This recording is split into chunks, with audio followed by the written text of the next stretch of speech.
La guerre qui a eu lieu en Ukraine a occasionné dans le monde une pénurie d'huile, notamment l'huile de tournesol. L'Ukraine, effectivement, c'est le plus grand producteur d'huile de tournesol au monde, suivi par la Fédération de Russie.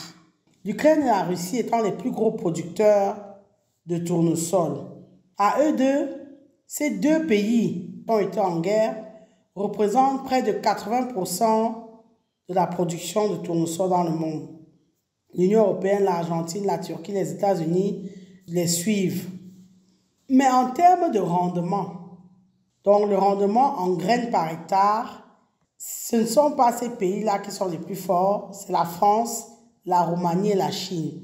Ce sont les champions sur le plan du rendement en graines par hectare dans le domaine de la culture du tournesol.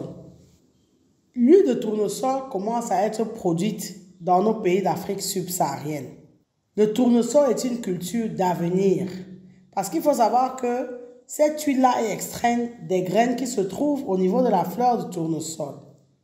Le nom latin du tournesol, c'est Helianthus annus. C'est une plante oléagineuse qui appartient à la famille des Astéracées. La famille des Astéracées a pour caractéristique d'avoir des fleurs avec des grosses pétales. Cette plante est ainsi une plante annuelle de grande taille, peut atteindre jusqu'à 4 mètres de hauteur au maximum.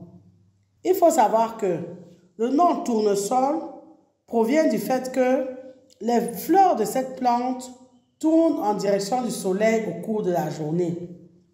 Donc, elles quittent de l'ouest, elles tournent, elles vont à l'est, elles retournent, elles reviennent à l'ouest. Donc, en fonction de l'orientation du soleil, elles suivent le soleil. Donc, la fleur du tournesol suit le parcours du soleil. Ce qui fait que le matin, dans votre exploitation, vous verrez que les fleurs sont orientées vers l'est. Et au coucher, les fleurs seront orientées vers l'ouest le soir. Cette rotation-là s'arrête quand la fleur arrive à maturité. La fleur, du coup, reste figée. Elle ne fait plus cette rotation-là. Il faut savoir qu'il existe deux grandes familles de tournesols. Les tournesols oléiques et les tournesols linoléiques. La différence étant effectivement au niveau de la composition en acide gras.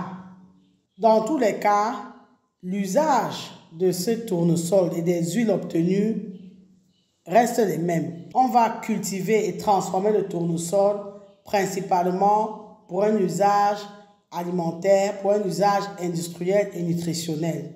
Mais il faut également savoir que les graines de tournesol servent à la nutrition animale.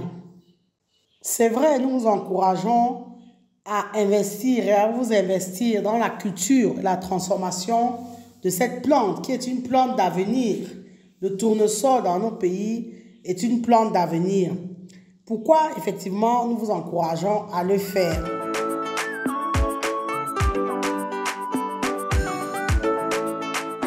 Nous vous encourageons à produire le tournesol pour, in fine, transformer les graines de tournesol en huile végétale. Dans les graines de tournesol, vous avez un peu plus de 40% d'huile. Le reste étant le tourteau.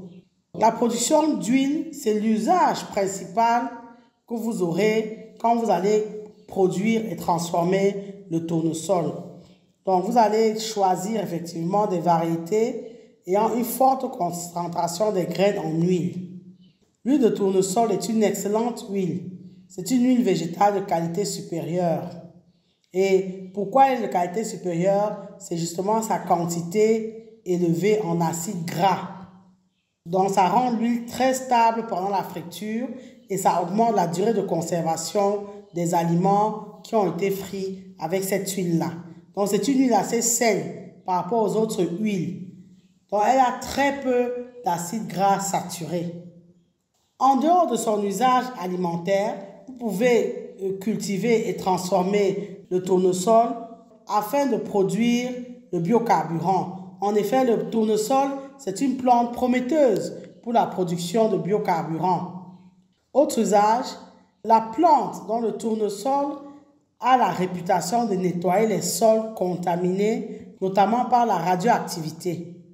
Et Il y a un test qui est fait depuis des années à Fukushima où on a planté massivement le tournesol dans des zones contaminées. Et vous allez dire que oui, bon, quel est l'intérêt de planter si on ne peut pas consommer? Non, cette production-là est transformée en carburant. Pareil, des plantations de tournesol ont été faites à Tchernobyl après la catastrophe, toujours pour nettoyer les sols contaminés par la radioactivité. Nous avons vu le tournesol, vous allez le cultiver et le transformer pour un usage alimentaire, notamment pour la production de l'huile. Vous pouvez le cultiver et le transformer pour produire du biocarburant. Et vous pouvez également investir dans la production de tournesol afin d'alimenter le bétail. Oui, plusieurs familles d'animaux, notamment des nombreux mammifères, plusieurs espèces d'oiseaux, se nourrissent avec les graines de tournesol. Par ailleurs, quand vous procédez à l'extraction d'huile, le résidu qui reste, appelé tourteau de tournesol, est utilisé comme source de protéines supplémentaires pour vos animaux. Donc ça également, le tourteau, il faut savoir que c'est vraiment très utile. Pour ceux qui pensent au business, la production des graines de tournesol est un marché considérable pour alimenter les animaux. Tous ceux qui font le commerce des graines pour oiseaux, ça vraiment c'est un business énorme parce que c'est une industrie de plusieurs milliards, notamment aux États-Unis.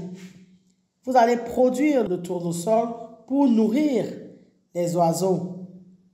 Et vous verrez, pour ceux qui consomment les barres céréalières, qu'on insère directement les graines de tournesol dans des produits, on les grille, on les décortique et on les intègre dans des aliments transformés, notamment les barres de céréales, le pain aux céréales, etc., etc. En dehors des graines, les autres parties du tournesol sont également intéressantes. Les tiges, par exemple. Les tiges sont utilisées comme source de fibres pour faire du tissu, pour faire du papier. Un dernier usage du tournesol qui n'est pas des moindres, c'est que le tournesol, votre plante, peut être utilisée comme plante ornementale. Vous pouvez cultiver le tournesol et le vendre plutôt comme plante ornementale. Vous allez voir que dans les jardins, que ce soit les jardins publics, que ce soit les jardins privés dans le monde, vous allez voir des compositions florales qui intègrent le tournesol.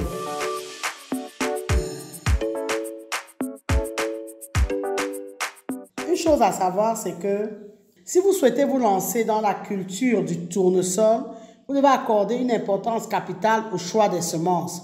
Parce qu'il existe des semences reproductibles et des semences non reproductibles. C'est-à-dire que quand vous allez avoir vos graines de tournesol, certaines, quand vous allez les planter, vont germer, d'autres pas.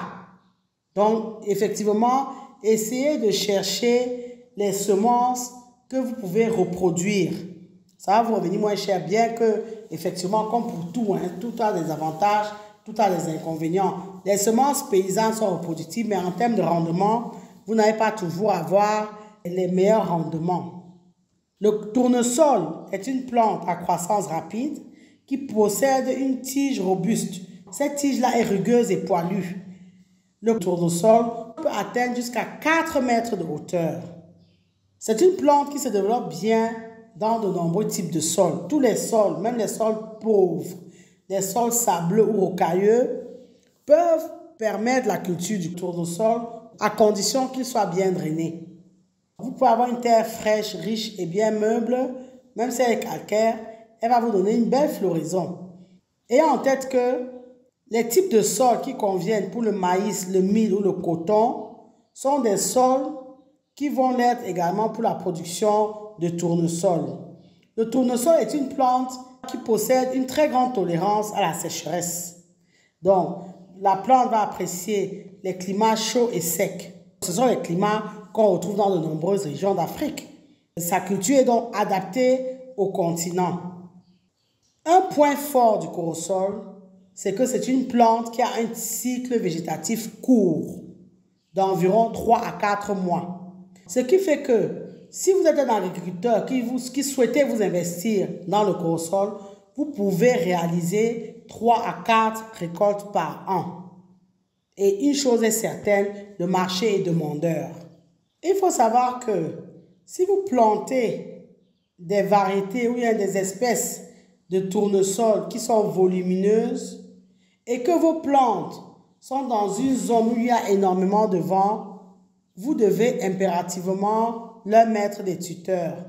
Sinon, les lourdes fleurs risquent de casser en fait ou alors faire fléchir les tiges. Donc, vous devez abriter vos plantes des vents violents et leur adjoindre des tuteurs en cas de nécessité. Vous pouvez semer le tournesol en pleine terre. Vous nettoyez votre terrain, vous enlevez tout ce qui est mauvaises herbes et vous semez les graines par 2 ou 3 en enterrant de 1 cm dans le sol et à 50 cm de distance. Et quand vous allez avoir la levée, vous allez choisir juste le plant qui est le plus fort que vous allez conserver. Donc la levée se produit à peu près 1 à 2 semaines après que vous ayez semé. Et la floraison comptez à peu près 3 mois et demi plus tard. Et en tête, une chose qui est très importante à savoir, c'est que le tournesol a un système racinaire très puissant. Le tournesol a une longue racine qui lui permet d'aller chercher l'eau et les nutriments jusqu'à 2 mètres de profondeur. Et ça, c'est une particularité. C'est une particularité qui offre à la plante une certaine tolérance au stress hydrique. Vous allez donc voir que le tournesol est à l'aise quand votre sol est profond, quand la structure du sol est profonde en fait. De plus, les variétés hybrides qui ont été développées résistent vraiment bien à la sécheresse. Si vous cultivez le tournesol, en termes de fertilisation, il faut savoir que l'azote est un élément primordial pour la croissance du tournesol. Donc, vous allez vraiment miser sur l'azote. Vous devez également penser aux apports en phosphore et potasse. Ça vraiment, c'est important pour aider à l'installation de la racine de la plante et pour permettre à la plante de tolérer les stress extérieurs. Jouez également sur des apports en minéraux, oligo-éléments qui sont des catalyseurs en fait pour la santé de la plante. Lorsqu'on parle de minéraux, d'apports minéraux ou d'oligo-éléments, on pense au manganèse, au bord, etc. Mais sachez que toutes ces fertilisations-là, c'est pour ceux qui vont faire vraiment la production de masse. Sinon, ce n'est pas une plante qui est exigeante en intrants. Comme toute culture, le tournesol est confronté à diverses maladies tout au long de son cycle de vie. Et le mildiou est l'une de ces maladies-là. Le mildiou est un champignon qui est présent dans le sol. C'est une maladie qui va attaquer la plante à partir même déjà de la graine. Et cette maladie-là entraîne des pertes de rendement considérables. Vous allez voir les premiers symptômes sur les feuilles. Vous avez également l'oïdium, qui est un champignon qui va former un feutrage blanc à la surface des feuilles et des tiges de vos tournesols. Pour éviter l'oïdium, on l'a vu déjà dans plusieurs vidéos sur cette chaîne, il faut respecter l'espacement entre les plants. Donc, vous devez espacer les plants, vous laissez passer l'air et vous permettre d'ailleurs d'enlever les feuilles infectées s'il y en a. Vous devez aussi éviter de mouiller les feuilles par temps chaud. Donc, arroser en fin de journée. Parce que si vous ne le faites pas, le feuillage va rester humide pendant la nuit, ce qui va favoriser l'apparition de la maladie. En termes de nuisibles, les tournesols, surtout les jeunes plants, sont souvent la proie des limaces et des escargots. Donc, ce sont des nuisibles qui se nourrissent des tiges, des feuilles, des fleurs et des boutons de tournesol, provoquant d'ailleurs des trous dans les feuilles. Il faut également savoir que les petites limaces noires s'attaquent aux parties souterraines des plants, donc aux racines et aux bulbes. Donc, lutter vraiment contre ces limaces et ces escargots-là, quitte à mettre des pièges dans la plantation. C'est bien de cultiver, mais il faut savoir quand récolter. Il faut absolument reconnaître de bons stades pour récolter le tournesol. Donc, vous devez être à l'affût de la date optimale de la récolte de vos tournesols. Récolter trop tôt sera synonyme d'acidité, d'impureté, de perte au séchage, tandis que récolter trop tard sera synonyme de perte physiologique. Donc, vous allez avoir un grain trop sec et les oiseaux auront provoqué énormément de dégâts, voire donc l'égrenage même de vos feuilles. Donc, un tournesol qui est prêt à récolter n'est pas celui qui est entièrement noir, mais celui qui a 1 ou 2 feuilles vertes en sommet de plante et une capitule jaune sur le centre et le bord marron au niveau des fleurs en fait. C'est bien d'avoir les graines de tournesol, mais il faut penser à la transformation. La transformation doit être pensée dès le début de votre projet. Vous devez produire l'huile de tournesol et pour cela, vous devez absolument vous équiper. L'huile de tournesol est une excellente huile. Elle est source de vitamine E. C'est un antioxydant majeur parce que la vitamine E protège la membrane qui entoure les cellules du corps, en particulier les globules rouges et les globules blancs. De plus, les graines de tournesol sont riches en manganèse, en acide pantothénique, en potassium, en cuivre. Des quantités significatives de B6, de zinc, de fer et de magnésium. Les machines de transformation de tournesol existent, elles sont sur le marché. Ces extracteurs d'huile-là, ces broyeurs-là qui vont permettre de broyer les graines et par la suite extraire l'huile. Dans tous les cas, avant de produire le tournesol, ce n'est pas bien qu'on peut consommer également les feuilles de tournesol comme légumes. Ce n'est pas un produit qui est encore rentré dans nos habitudes alimentaires. Donc, il faut absolument, si vous vous lancez dans la production, dans nos environnements, vous devez absolument transformer vos graines de tournesol en huile. Ça sera consommé. Vous avez un marché pour cela. Merci de liker, partager et commenter la vidéo si vous pensez qu'elle vous a été utile. N'hésitez pas à la partager si vous pensez qu'elle peut être utile à un autre agripreneur. Abonnez-vous à Agri TV Web et activez la cloche de notification pour ne pas manquer nos prochaines publications. Et rappelez-vous toujours que savoir est le point de départ, mais c'est agir qui fait et qui fera toujours toute la différence. Maintenant que vous savez, place à l'action.